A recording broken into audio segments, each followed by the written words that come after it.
Ikaw mo na yung dami kapatid mo rin. Nice ah. Yan lang pala mag-iis yan.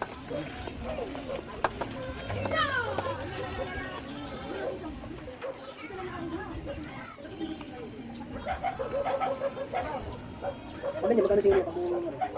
Overall yan, di ba? Wala pa ako sa pwesto eh. Hindi, kahit na. Kung service yata mo dyan. Hindi, pag doon ko ginawa, mahal. Abutin siya ng... Ano ka pag ganun, mahal ang ano eh. Pero pag dito, yahatid lang nila. Kasi pagka tinaasan ko, hindi na lang sila sa malapit sa kanila. Eh, taga na bumayari mo? Malate. Malate? Ang tama lang, mababa lang. Parang siyang dadami ng kanyo eh.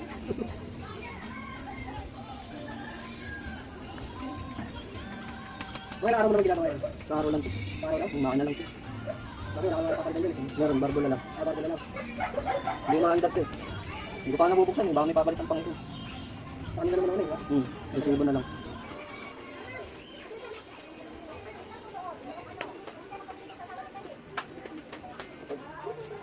May nakakabit ko sa sidecar eh. Ah, may sidecar yan? Oo, uso naman na yun eh. Hindi yung may sidecar. Wala siyang araro. Naka-welding. Hindi naman kasi, ibig sabihin, madali lang yan. Kasi hindi naman advisable yung para sa sidecar, diba? Belt lang ito eh. Ay, malung po. Ayan, hindi na lang.